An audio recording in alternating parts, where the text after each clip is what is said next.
Bobby Hughes, and this is my student and daughter, Maya Coons, and we're going to talk about Lawrence Stephen Lowry tonight. Maya doesn't know anything about him. She hasn't been keeping up with class, so we're going to go over a quick review from the beginning. Alright, Lawrence Stephen Lowry was born in 1887 and died in 1976. Okay, so he lived a nice long life. Who was L.S.Lowry? He was an English painter. He frequently painted about everyday life and the people who lived around him.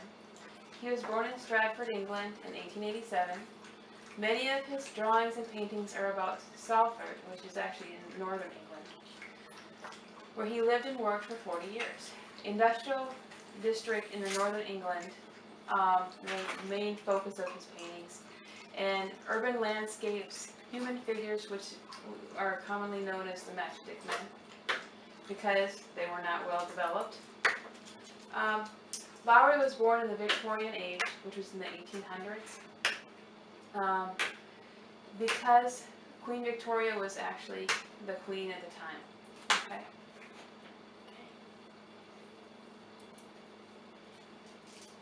What was it like back in the 1800s? Do you have any ideas? No? They didn't have any telephones. They didn't have any iPods like you got. No computers. Very few actual cars. They didn't have any TVs. No air conditioning. So whatever they had, you had to actually suffer with the heat, right? To die. You know, children actually had to go to work. Yes. And very few actually get to go to school.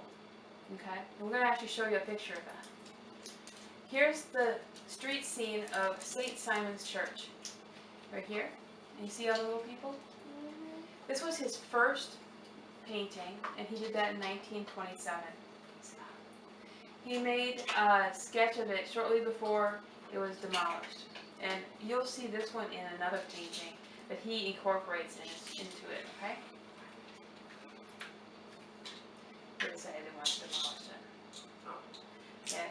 Yeah. Actually, his father told him, you know what? You're so good at drawing, you go draw that church. Because his father didn't have very much belief in him. So he went ahead, he drew that drawing, and he surprised his father. And his father actually sent him to art school because of it. Pretty cool. Here, this is a painting that was done shortly after that last painting. It is called Going Out of School. And as you can see, this is the industrial area. And the school is actually right there in the industrial area. Lowry's combination of observation and imagination often produced images which capture a deeply felt experience of place which others could identify with. So this actually, you know, you go to church, you go to school, you go to church. This is really a social event that you do all the time, right? These are a lot like your own life. Here's another picture. This one is the industrial scene near the mines, or the mills, I'm sorry.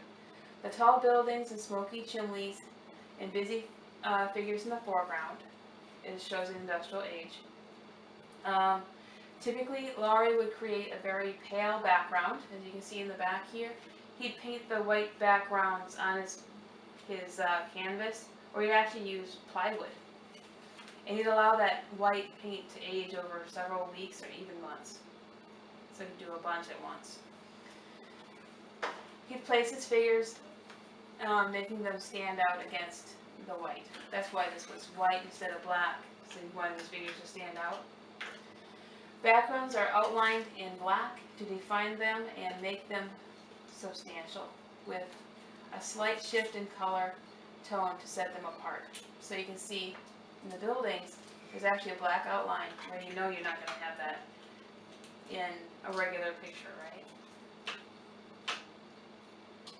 Another typical motif in Lowry's paintings is that church depicted amongst all the other buildings. So you can see there's a church back there. go to the next. Oh, this is called the coming from the fall. You want to go to the next thing? Maybe, maybe not. Lowry was fascinated by buildings. For him, they evoked the lives of the occupants, which means buildings showed who was actually inside. He felt that a country landscape is fine without people, but you have to sit back so that they can see the picture. Okay. A country landscape is fine without people, but an industrial set without people is an empty shell. A street is not a street without people. This is called, the 1920s, he frequently drew Sanford. There was a typical part like a big Georgian, older than the rest. I guess this is the Georgian.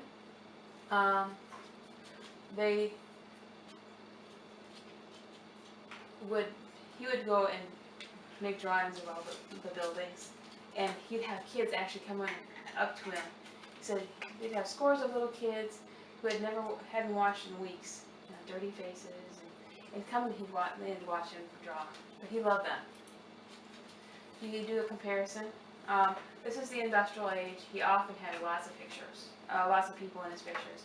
And here, this is the tranquil country scene, and as you see, very few people. Lowry's paintings rarely tell the viewer a story. Rather, the viewer is invited to supply his own narrative in the scene. Here, this is actually a painting about the fever fan, which was in the 1930s and to 50s, where the ambulance would come and pick up people that had diphtheria or scarlet fever. And children during those ages would be picked up by the van and never come home. So it would be like, oh my God, who's going in the van now? So it's really scary for people that would see them. So this is a big ordeal. This old house is actually something he loved to draw, and solitary and lonely buildings are featured often in Lowry's work and seem to carry a personal significance of his personality. Almost like a portrait, they could almost stand as a metaphor for the artist's self. Because Lowry never married or enjoyed close relationships, he related more to his surroundings than other people. He never had children, he never got married. He actually grew up taking care of his mother and father until they died. As he grew older in the 1950s, he would take the train and take long trips throughout Britain. And here is a depiction of the pond. It's actually something he saw during the train trips in Scotland. And he would depict just the large expanse of industrial wasteland. This is a video about the Matchstick Men, and I'm just going to give you a little bit of a taste of what it sounded like, okay? It was done in the 1970s after Lowry passed away.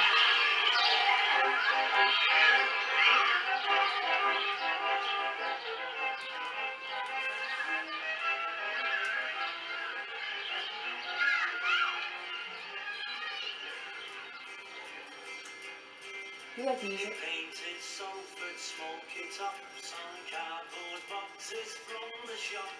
And parts of Not quite your tune? Not at all. I'm sure he once walked down our street cause he painted kids who were out on the feet. The clothes he wore had all seen better days. Sing along. No?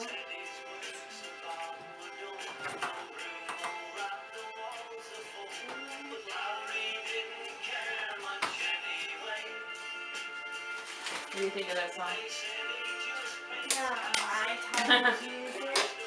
Alright, so we'll put it on mute.